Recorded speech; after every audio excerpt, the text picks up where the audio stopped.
me sintonizar aqui, igual das câmeras eu fiquei. É bom estar aqui com você. Então, estamos de volta e, como sempre, e nunca podemos deixar de fazer isso antes de nós iniciarmos o estudo da Palavra de Deus, seja em casa, quando você estiver meditando, seja na igreja, onde quer que você pensar em acessar a mente de Deus, a sua palavra, antes temos que iniciar este momento com oração.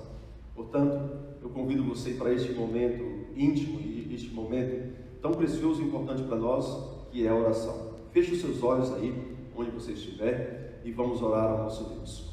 Pai de amor, muito obrigado, Senhor, porque estamos aqui nesta linda manhã de sábado, depois de um lindo estudo da lição da Escola Sabatina, onde vem à nossa mente as profecias cumpridas, onde temos toda a certeza, toda a convicção que estamos vivendo os últimos dias da história dessa terra, conforme a profecia de Daniel 2, principalmente, que o Senhor possa nos alcançar por meio de uma mensagem, ó Deus, que venha nos levar a concluir, a completar a missão que o Senhor nos deu, que é de pregar o Evangelho por todo o mundo. E suplicamos essas bênçãos e o Teu Santo Espírito que toque os corações por meio agora da internet e transforme as vidas, Pai. Em nome de nosso Senhor e Salvador Jesus Cristo. Amém.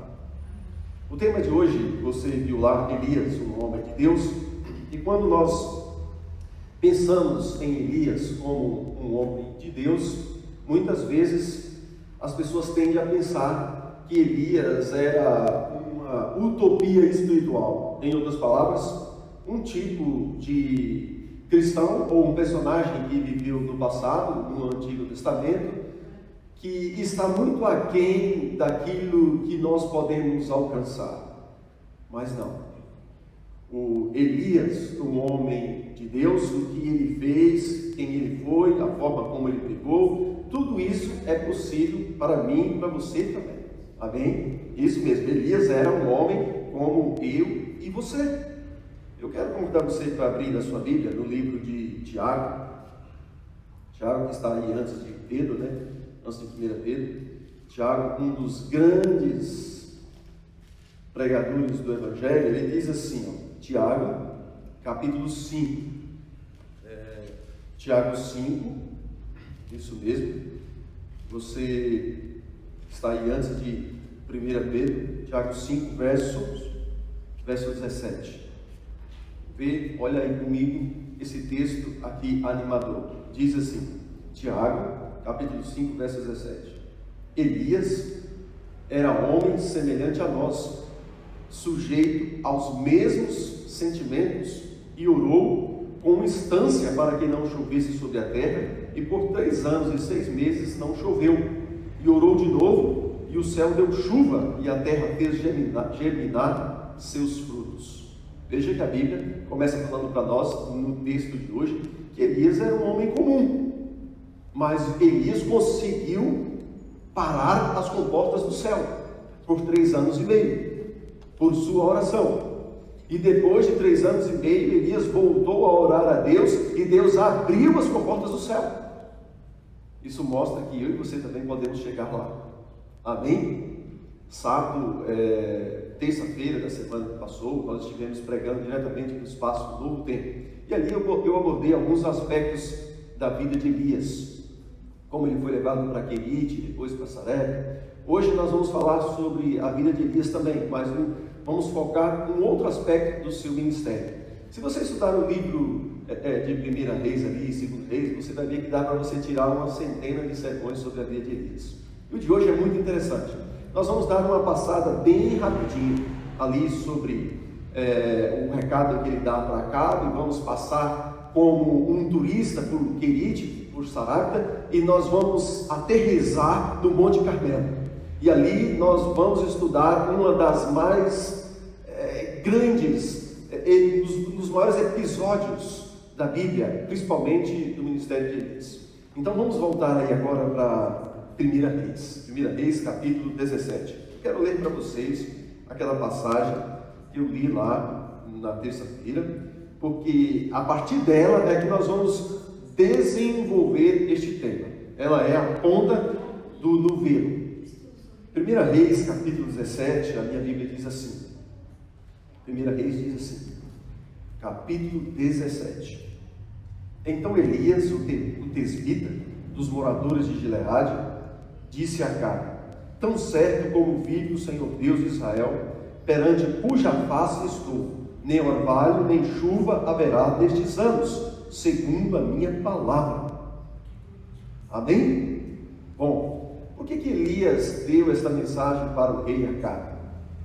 Nós podemos, numa outra ocasião, e você pode fazer isso em casa, apenas uma leitura da Bíblia, você vai ver que o povo de Israel aqui, principalmente o reino aqui do norte, que era reino do sul e reino do norte, este povo havia se desviado tanto de Deus, mas tanto de Deus, que eles atraíram o desagrado de Deus.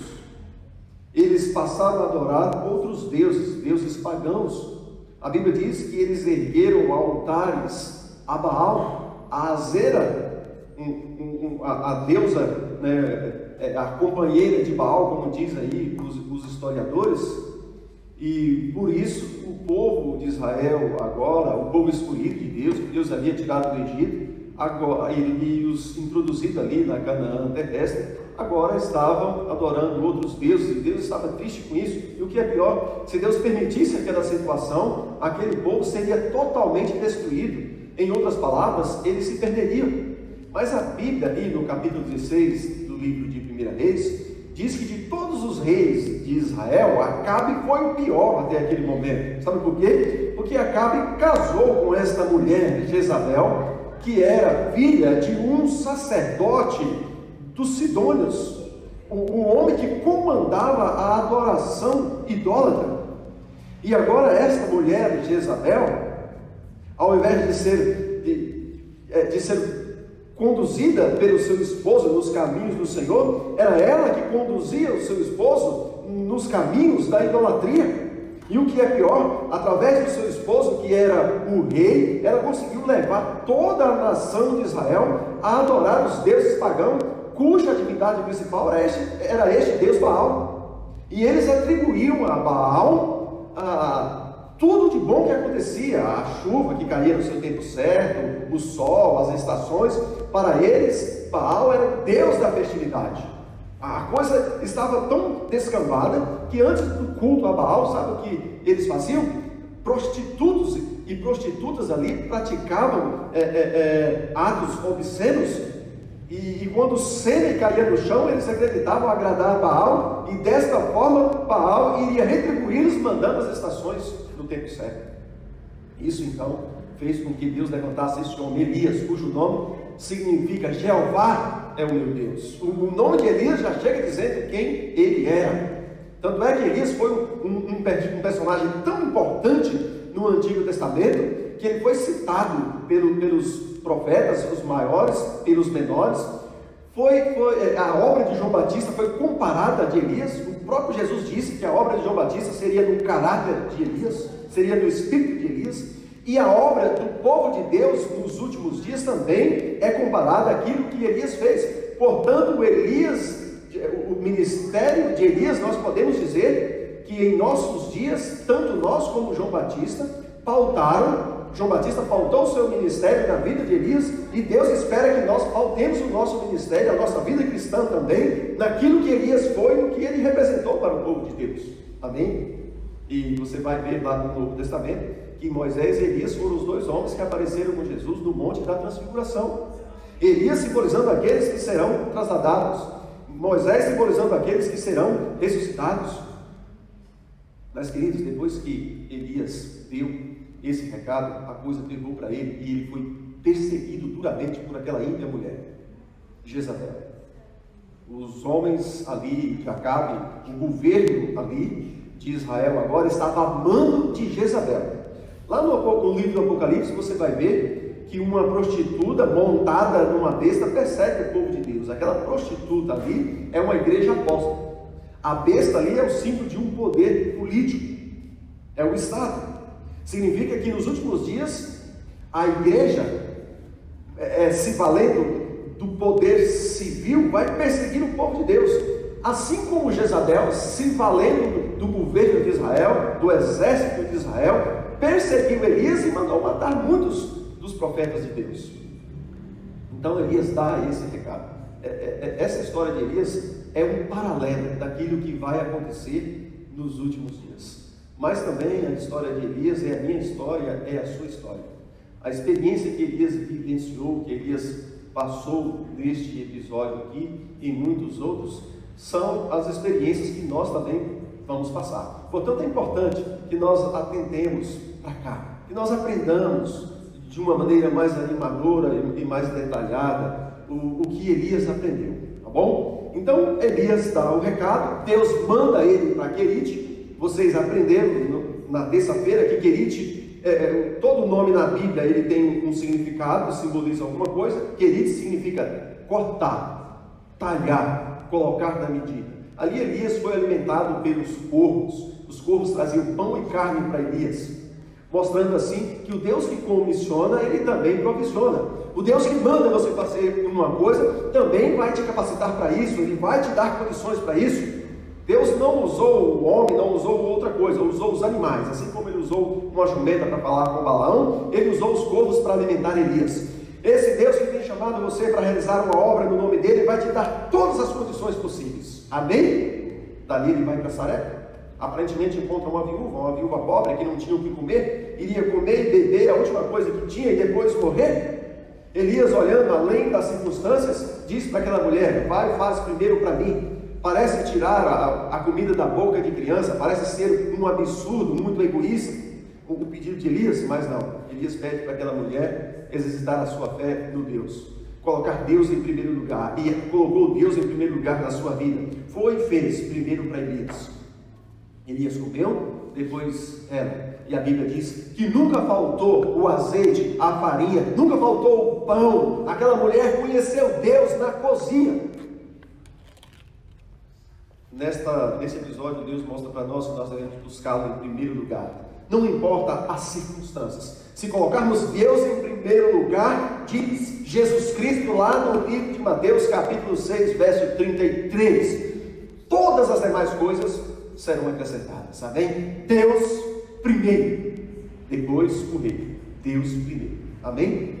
Mas aí, Elias então foge, vai para Querite, depois vai para Sarepta. A Jezabel procura Acabe também para poder prender e matá-lo, porque eles estavam com ódio dele, e é natural que o mundo tenha ódio daqueles que pregam o Evangelho, é natural que o inimigo queira destruir aqueles que pregam o Evangelho.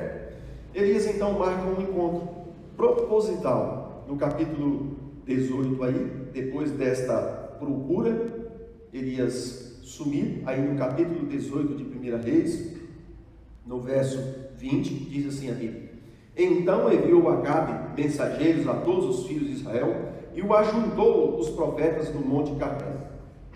E a Bíblia primeiro vamos ler aqui o capítulo 18, verso 10. Eu quero mostrar para vocês primeiro o encontro de Elias com uma pessoa aqui, com Obadias. Verso 10. Vou ler a partir do verso 7. 1 Reis 18, 7. Estando Obadias já de caminho, eis que Elias se encontrou com ele. Obadias, reconhecendo, prostrou-se ante o rosto em terra. És tu, meu senhor Elias? Respondeu: sim, sou eu. Aí no verso 10, Elias diz assim, no verso 8, respondeu: sim, sou eu. E Elias diz assim, olha: eis que aí está Elias. Porém ele diz: em que pequei para que entregue teu servo na mão de Acabe? Elias pede que Obadias vá lá e diga para Acabe que Elias quer ter um encontro com ele. Verso 10. Tão certo como vive o Senhor teu Deus, não houve nação nem rei onde não mandasse te procurar. E mais, Acabe mandou que essas nações jurassem que não tinham te visto, que não sabiam do teu paradeiro. Agora você me manda lá dar um recado para Acabe dizendo que quer encontrar com ele, ele vai me matar. Mas então ele vai.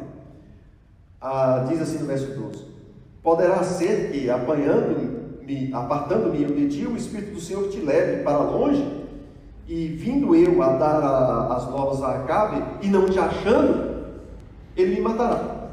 Eu, contudo, sou teu servo, temo ao Senhor Deus desde a minha mocidade. E aqui ele vai discorrendo sobre uma série de justificativas para se esquivar de dar o recado a Acabe que Elias tinha mandado. Mas então ele vai dar o recado a Acabe. Agora no verso 27, o encontro de Elias com Acabe. Vendo, no verso 17, 1 Reis 18, verso 17.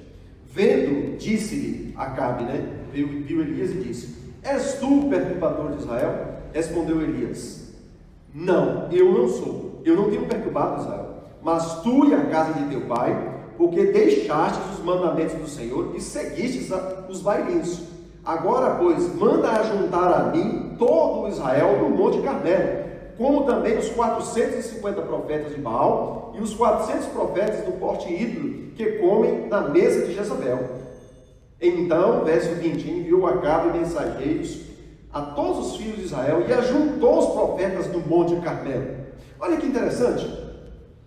O povo na época, eles estavam adorando os deuses pagãos e eles escolhiam os montes, os mais altos, para poder desonrar a Deus, para poder praticar os seus rituais demoníacos. Elias agora procura o monte mais alto, o Monte Carmelo, porque nos mais altos montes onde Deus tinha sido desonrado, é a intenção de Elias honrar o seu Deus.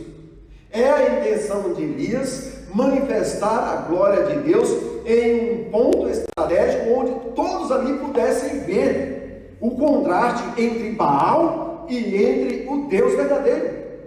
E então o recado está dado, o encontro está marcado. Acabe manda mensageiros por todo Israel, e as pessoas começam agora a pensar: o que vai acontecer ali no Monte Carmelo? O que vai haver ali? E todo o povo de Israel, as tribos, para ali vão.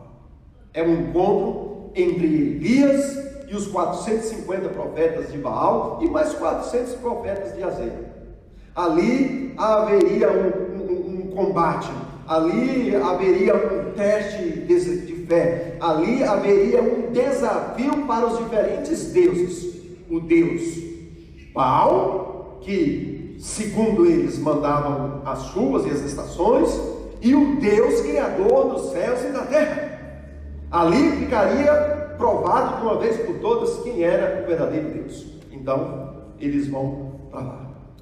E diz agora aqui a Bíblia no capítulo 18 que continua o combate. Eu vou ler de maneira bem rápida para introduzir para vocês. Verso 21. Então Elias chegou a todo o povo estava ali.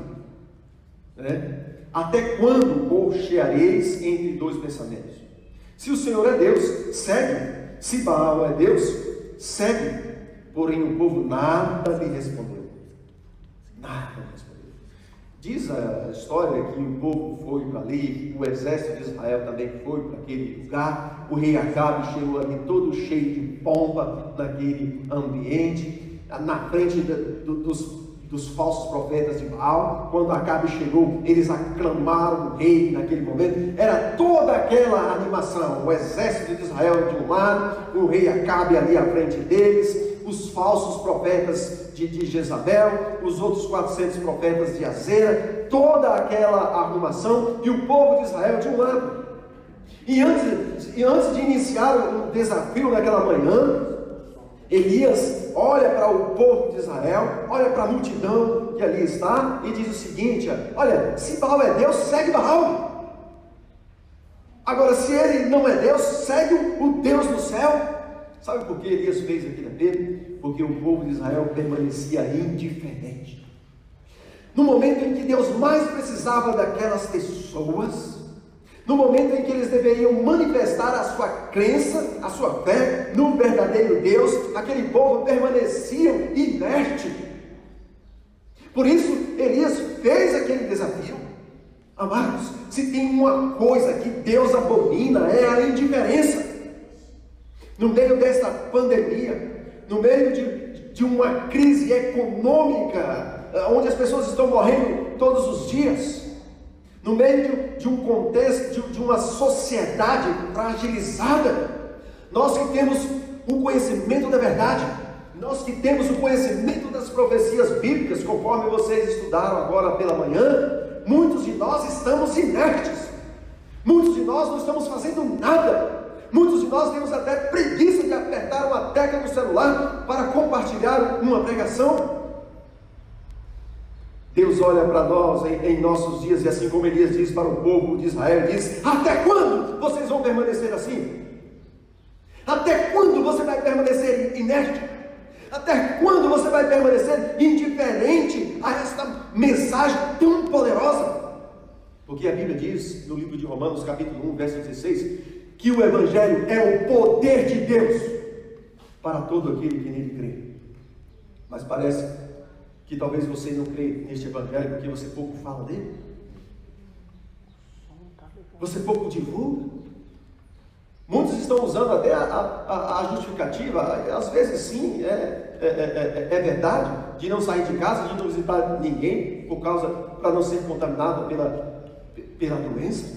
Tá, tudo bem. Mas e daí? E quando essa enfermidade passar, o que você vai fazer? Quando toda essa crise passar, o que você vai fazer? Vai continuar vindo e sentando nos bancos da igreja, esquentando o banco da igreja, sem fazer nada? Elias disse: até quando? Até quando você vai permanecer inerte? Até quando você vai permanecer indiferente? Até quando? Elias faz um apelo para aquele povo e depois continua. Verso 23. Dei-nos, pois, 2 novilhos. Escolhe para si 2 novilhos. Cortem em pedaços. Elias primeiro manda os profetas de Baal preparar os novilhos. Preparem o altar, dê 2 novilhos, preparem tudo aí. Depois que tudo estiver pronto, vocês primeiros. Vocês vão fazer, vão preparar tudo e vão orar a Baal. Vocês primeiros. E a Bíblia diz no verso 24: então invocai o nome de vosso Deus, e eu invocarei o nome do Senhor. E há de ser, diz Elias, que o Deus que responder por fogo, esse é Deus. Olha que coisa fantástica. E todo o povo respondeu: é boa essa palavra. Os profetas de Baal estavam odiando Elias por terem colocado eles numa situação dessa. É boa essa palavra, disse Elias aos profetas de Baal: escolhei para vós outros 2 novilhos e preparai o primeiro e tal. Verso 26. Tomaram o novilho que lhes fora dado, prepararam e invocaram o nome de Baal. Olha que coisa interessante. Desde a manhã até o meio-dia, dizendo: ah, Baal, responde-nos. Porém não havia uma voz que respondesse, e manguejando se movimentavam ao redor do altar que tinha feito. Ao meio-dia Elias zombava deles. Ao meio-dia Elias zombava, dizendo: clamai em altas vozes, porque ele é Deus. Pode ser que esteja meditando, ou atendendo a necessidades, ou de viagem, diz Elias, ou a dormir e despertará. E eles clamavam em altas vozes e se retalhavam com facas e com lancetas, segundo o costume que tinham, até derramarem sangue. Mais nada aconteceu. O céu, como em silêncio estava, em silêncio permanecia. Nenhum sinal de algo sobrenatural, nada. E interessante que a Bíblia diz que eles se cortavam, eles gritavam, eles andavam ao redor do altar, eles pulavam, eles faziam tudo e nada acontecia. Vocês conhecem um povo em nossos dias que se diz um povo religioso, que faz tudo isso, que grita como se Deus fosse surdo, que cai, que rola para poder chamar a atenção de Deus, como se Deus fosse se importar com esse tipo de coisa. Jesus disse que quando nós formos orar, ele disse assim: vá para o teu quarto, ajoelhe em silêncio, busca o teu Deus, o seu Deus, que está lá em silêncio, ele vai te ouvir a sua oração.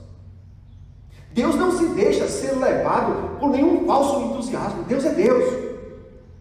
Eles fizeram de tudo, mas nada. Elias disse: olha, talvez esteja dormindo. Eu queria entender o comportamento de Elias aqui. Eu achava que um homem de Deus não faria isso, mas Elias fez. Elias zombou deles. É preciso em nossos dias falar para algumas pessoas que se dizem inteligentes aí, que é ateísmo, comunismo, e esse tanto de ismo aí não pode nada. Olha, um pequeno vírus, algo que a gente não pode nem ver, fez um estrago tão grande. E qual é o Deus? Quem pode parar essa enfermidade? Se muitas vidas foram poupadas, se o estrago não foi maior, não é graças aí a alguns médicos querem se colocar no lugar de Deus, não. É graças a este Deus lá em cima, que não deixa o inimigo agir como ele queria. Esse Deus é que vem segurando os ventos. Esse Deus é que vem protegendo, para que este mundo não seja totalmente destruído pelo inimigo. Só existe um Deus. Só existe alguém que pode fazer algo por mim e por você. Baal não é Deus, e muito menos os bailins modernos. Não existe outro a não ser o Criador dos céus e da terra. E a Bíblia diz que não aconteceu nada até o meio-dia.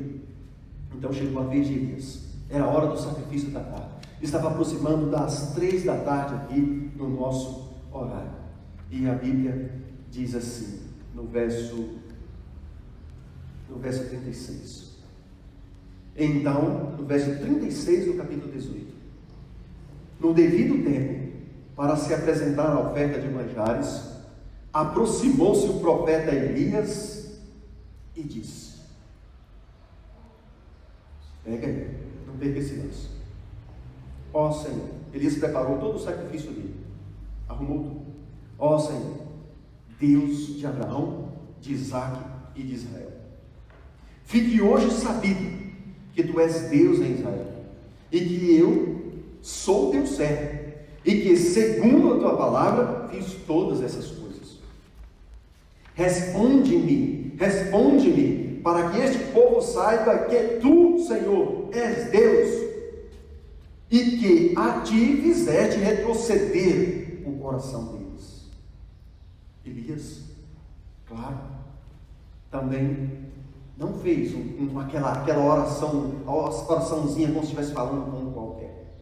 A oração de Elias não foi como aqueles homens, ele não caiu, ele não pulou, mas há relatos que diz que Elias falou de forma clara e firme, para que todos pudessem entender. Elias orou com fervor. Eu posso imaginar que ele não pulou de um lado para outro, e que ele não gritou, mas que as suas cordas vocais vibraram naquele momento. Amigo, você precisa vibrar com a palavra de Deus. Você precisa se alegrar com a palavra de Deus. Você precisa se entusiasmar com a palavra de Deus. Se Deus não mexe com você, o que mais vai te tirar da letargia, do pecado e da indiferença? Elias era um homem de fé e fervoroso.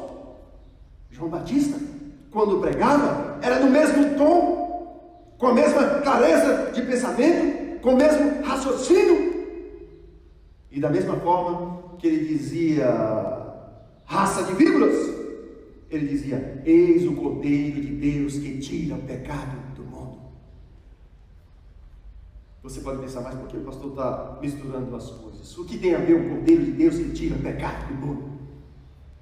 Porque aqueles novilhos, aqueles sacrifícios apontavam para o Cordeiro de Deus que tira o pecado do mundo.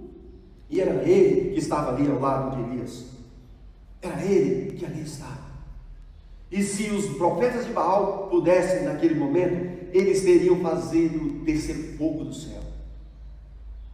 Mas o próprio Jesus estava ali, e os anjos também, limitando as ações de Satanás, para que nenhuma faísca fosse lançada ali naquele momento, para que o inimigo não pudesse interferir naquele momento.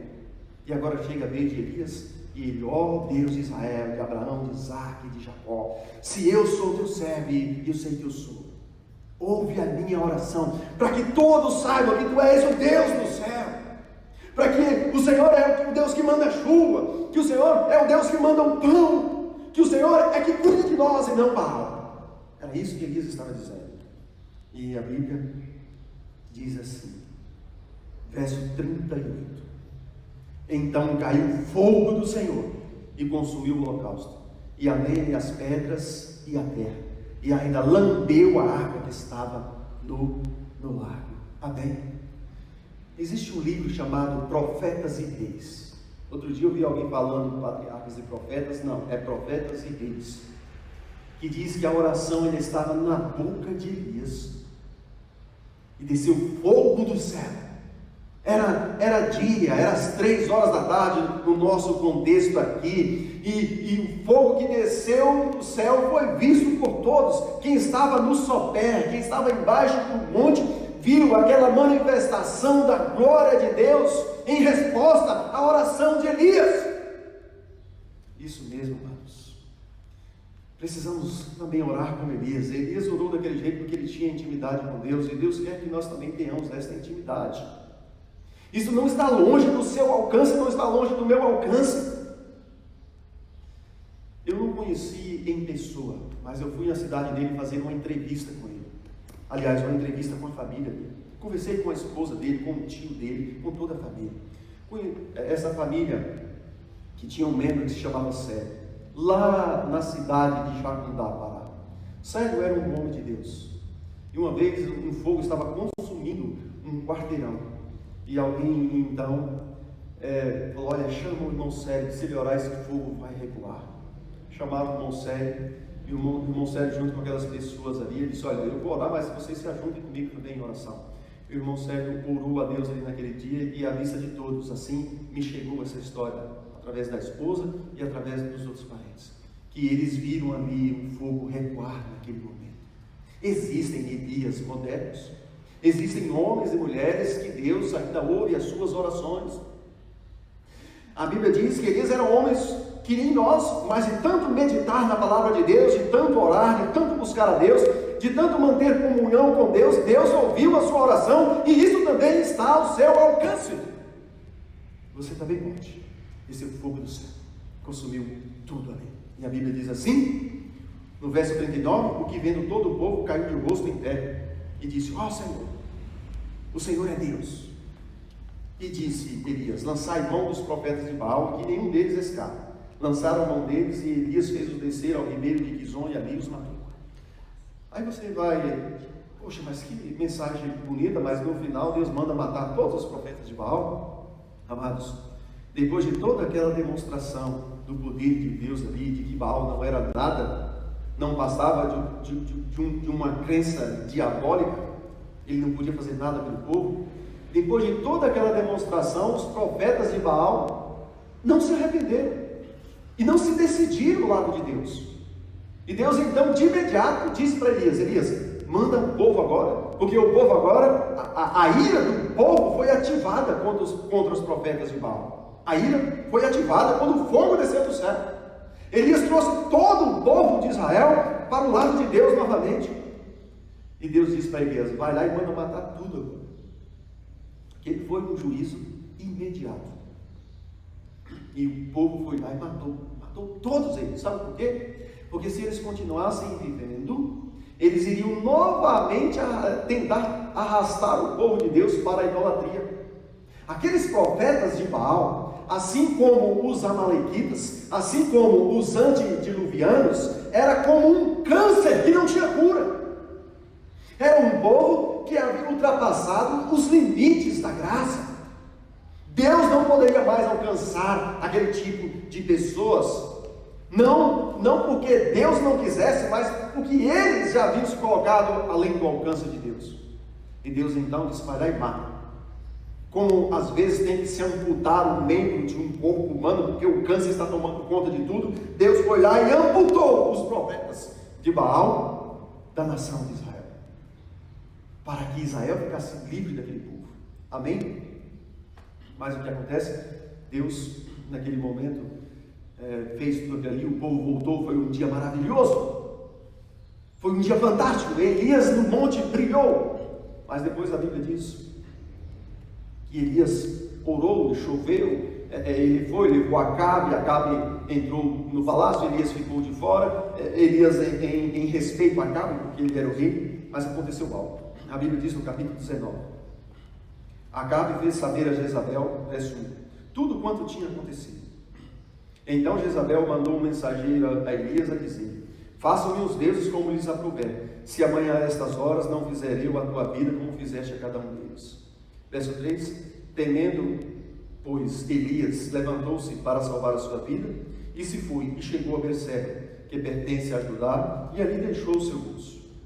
Verso 4, ele mesmo, porém, se foi ao deserto a caminho de um dia, e veio e se assentou debaixo do zimbro, e pediu para si a morte, e disse: basta, toma agora, ó Senhor, a minha vida, pois não sou melhor do que os meus pais. Deitou-se debaixo do zimbro, e ali ele ficou. Segura bem aí, capítulo 19.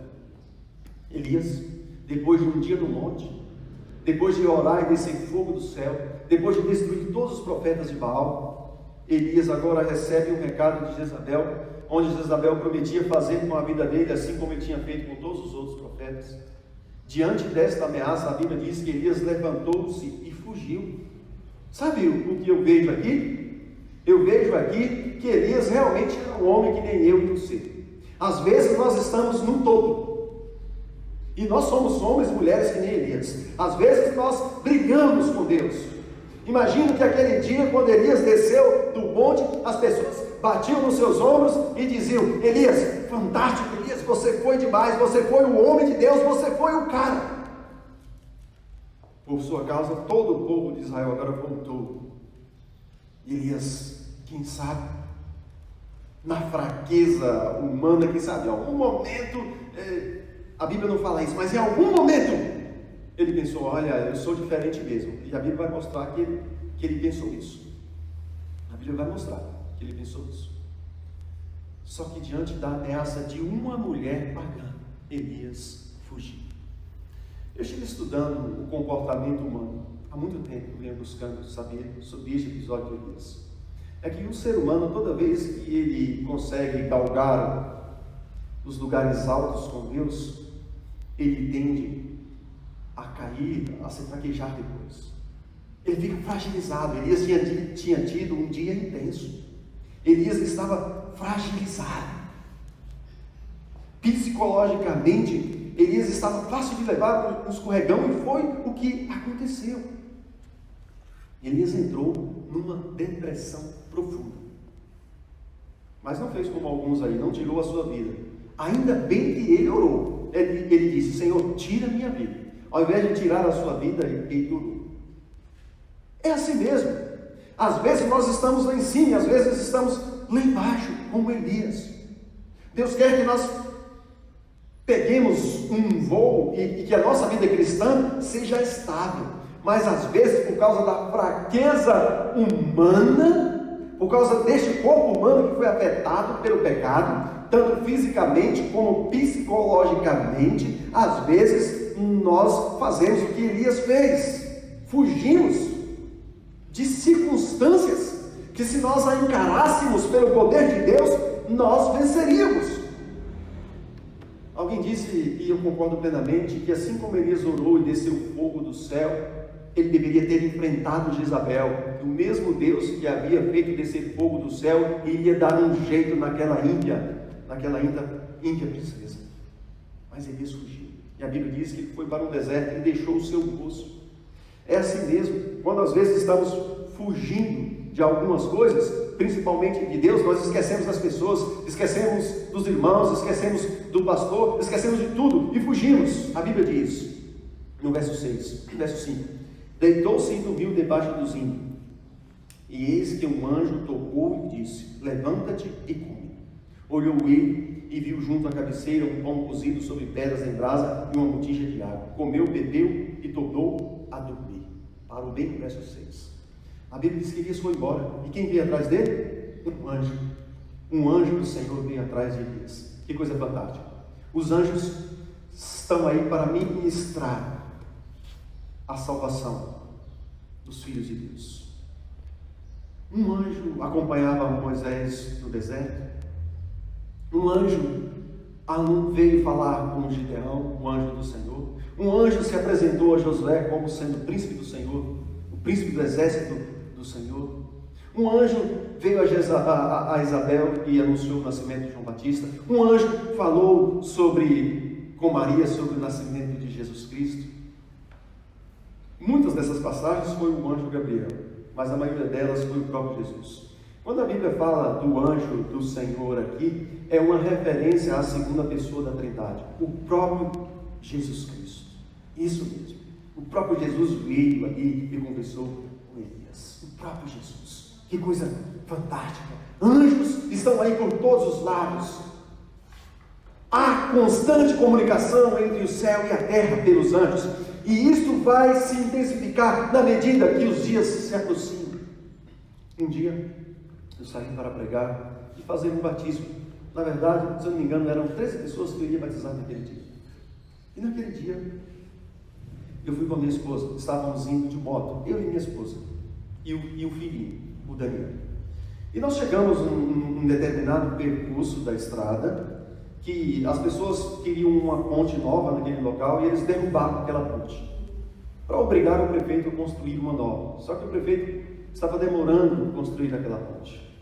E então eu parei ali a moto.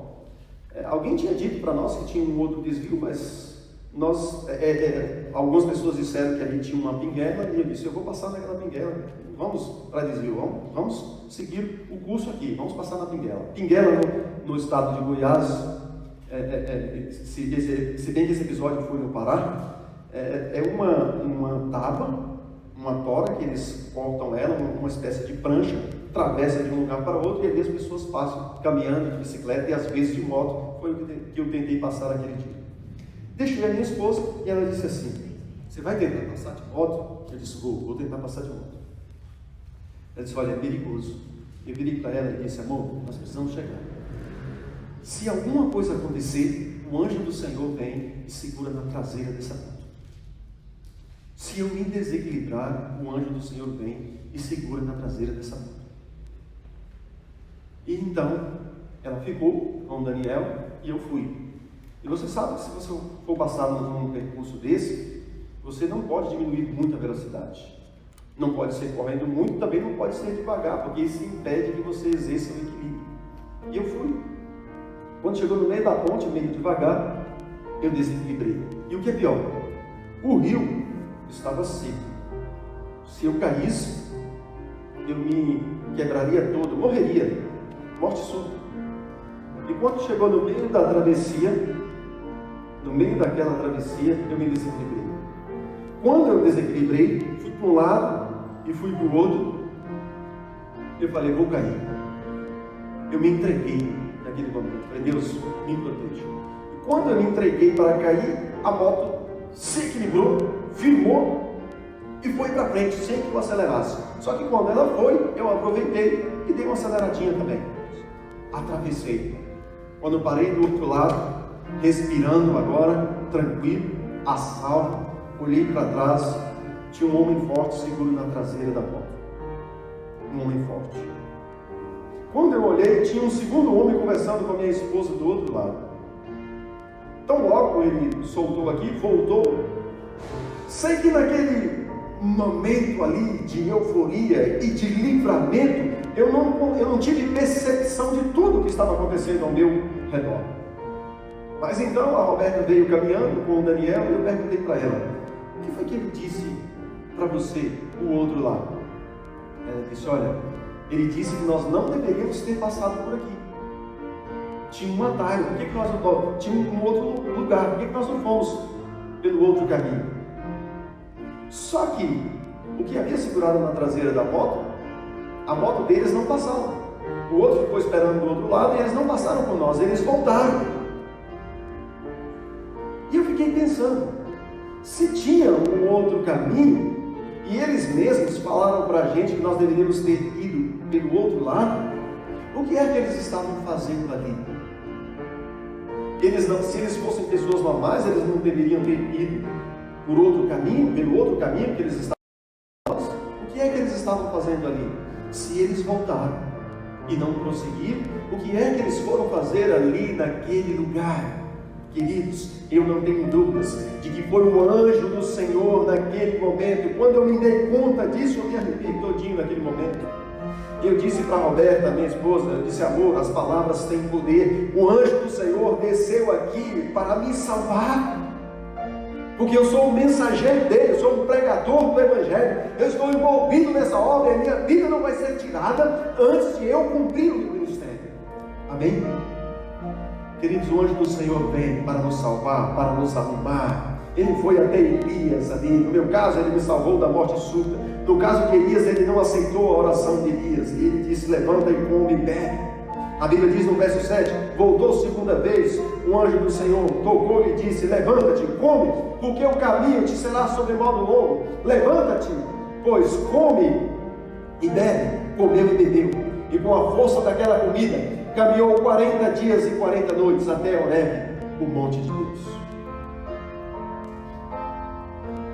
40 até os 45 minutos. Eu peguei às 10h30, nós vamos até às 11h15. A Bíblia diz que ele comeu e bebeu e caminhou até o monte de Deus. 40 noites, interessante, né? Moisés passou 40 noites e 40 dias no deserto. Jesus, 40 noites e 40 dias no deserto. Aqui Elias também. Depois você encontra os 3 no Monte da Transfiguração. Os 3 que vivenciaram a mesma experiência. Aliás, Moisés passou 40 dias e 40 noites no Monte Sinai. Certo? Mas no verso 9 diz: ali entrou Elias numa caverna, onde passou a noite. E eis que lhe veio a palavra do Senhor e disse: o que fazes aqui, Elias? E ele respondeu: tenho sido zeloso pelo Senhor teu Deus dos exércitos, porque os filhos de Israel deixaram a tua aliança, derribaram os teus altares e mataram os teus profetas à espada, e eu fiquei só e procuro tirar minha vida. Veja o que Elias falou: todo mundo te abandonou, só eu fiquei. Olha o que Elias estava pensando, que ele era um cara que só ele tinha dependido a honra do Senhor. Viu? E Deus disse: não, Elias, você está enganado. Na leitura que se segue, ele disse: não, tem 7.000 que não se dobraram os joelhos a Baal. Não pense que você é santo, mais santo que outros, de que você é o único, e nem eu. Não, tem 7.000 por aí. Eu tenho visitado algumas famílias que ainda não pertencem, não entraram oficialmente na igreja por meio do batismo, não são adventistas oficialmente. Mas ao conversar com essas pessoas, ao dialogar com eles, são pessoas que não se dobraram a Baal. A gente detecta, a gente que está lendo a Bíblia, acompanhando essas histórias, a gente vê que tem muita gente por aí que não se dobraram os joelhos a Baal, que está esperando este combate, está esperando o anjo no capítulo 18 descer, a glória de Deus iluminar essa terra. Mas o que eu quero voltar aqui, é que Elias entrou, estava dentro da caverna, intocado. Alguém quando está com depressão, o que ele vai fazer? Ele quer dormir, ele quer fugir de todo mundo, ele quer esquecer de tudo. Esta pandemia tem colocado alguns dentro das cavernas. Você não pode ficar empolgado o tempo todo, não. Você precisa pegar a luz do sol, você precisa respirar ar puro. Saia! Quando o anjo do Senhor chegou, Elias estava em depressão profunda. Depressão profunda. Qual é o remédio para a depressão? Eu descobri, estudando recentemente, que o melhor remédio para a depressão é uma comida fibrosa. A Bíblia diz que o anjo preparou um pão para Elias. O melhor remédio para a depressão é você beber bastante água. O melhor remédio para a depressão é você dormir, você descansa também. O anjo permitiu que ele dormisse. O anjo permitiu que ele dormisse. Aí estão os remédios da natureza: comida saudável, água pura, ar puro, sono. E depois o anjo disse: levanta-te, come, bebe, caminha. E a Bíblia diz que ele caminhou 40 dias. Caminhada, isso mesmo. Sabe o que eu faço quando eu vejo que eu estou ficando meio triste, que eu estou ficando meio cabisbaixo? Eu coloco um short, um tênis no pé, coloco um fone de ouvido para ouvir algumas músicas, alguns audiolivros, principalmente do Espírito de Profecia e da Bíblia, e fica dando uma volta ali no bairro ali, bairro Alto, naquelas quadras, sem camisa, vou pegar a luz do sol, vitamina D. Uma hora e meia eu faço isso. Dizem que tem que ser menos, mas eu me sinto bem quando eu fico uma hora e meia. Sabe, quando eu volto, estou faiscando. As pessoas passam por mim e eles não sabem que ali tem um homem meditando na palavra de Deus, que ali tem um homem ouvindo a palavra de Deus, que ali tem um homem sendo transformado pela palavra de Deus. Eles não sabem o que está passando aqui. E assim a depressão, a tristeza, o desânimo está sendo curado. O anjo disse: levanta e come, caminha. Remédio para a depressão: água pura, comida boa, sono, caminhada, ar puro. Elias caminhou 40 dias e 40 noites. Depois deu a ele uma missão. Diz assim, no finalzinho do verso 19. No capítulo 19, verso 11. Disse-lhe Deus: sai e vai e põe neste monte perante mim. Ali aconteceu um episódio, não vai dar para discutir sobre ele. Eu vou agora direto para o verso 15. Disse-lhe o Senhor: vai, volta ao teu caminho para o deserto de Damasco, E em chegando lá, unja a Azael, rei sobre a Síria, a Jeú, filho de Nissim, ungirás rei sobre Israel. E também Eliseu, filho de Safate, de Abel Meolá, ungirás profeta em teu lugar. Quem escapar à espada de Azael, Jeú matará. Quem escapar à espada de Jeú, Eliseu matará. Também conservei em Israel 7.000, todos os joelhos que não se dobraram a Baal, e toda a boca que não se beijou. Eu vou parar aqui neste episódio. O ministério de Elias ainda não estava terminado. Deus deu uma missão para ele ungir ali um profeta, depois um rei. É preciso, Deus ainda tem uma missão para nós. Quando eu saio de cena, Deus coloca outro personagem. Você que saiu de cena, Deus está chamando. Volta. Deus tem uma missão para nós. O Evangelho precisa ser pregado. Jesus precisa voltar. A obra de Deus continua. Homens vão e vêm. Profetas vão e vêm. Mas o nosso Deus, Ele é eterno. Deus quer que nós saiamos por aí. Façamos discípulos. A história de Elias aqui, e Eliseu que começa aqui, Eliseu se torna um discípulo de Elias. Jesus disse: ide fazer discípulos. Paulo fez discípulos. Moisés fez discípulos. Josué foi discípulo de Moisés. Timóteo foi discípulo de Paulo. Jesus fez 12 discípulos. Depois de toda aquela trajetória e toda aquela experiência de Elias, Deus disse: agora você vai fazer alguns discípulos. Deus quer que nós saiamos, principalmente nesse mês de julho, e façamos alguns discípulos por meio da pregação do Evangelho. Deus quer que centenas de pessoas na nossa cidade sejam batizadas, sejam discipuladas para serem profetas, para serem pregadores, para serem homens e mulheres usados por Deus, para que então Jesus possa voltar.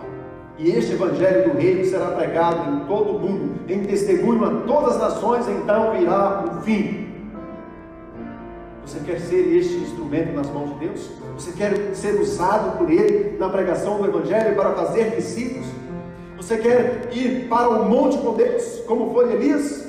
Você quer passar por todos os momentos difíceis, como Elias passou, e triunfar sobre o mal e ser usado por Ele, e finalmente ver Jesus voltar? Quer? Eu também quero. Aceita o desafio? Eu já aceitei. E muitos estão aqui comigo também já aceitaram. Aceita o desafio de ir e fazer discípulo? Você que acha que já fez tudo, Deus está te chamando para você fazer discípulos. Aceita? Então ore comigo. Bondoso Deus e Pai, obrigado, porque nesta manhã podemos aprender um pouco sobre o episódio, a Deus, de Elias.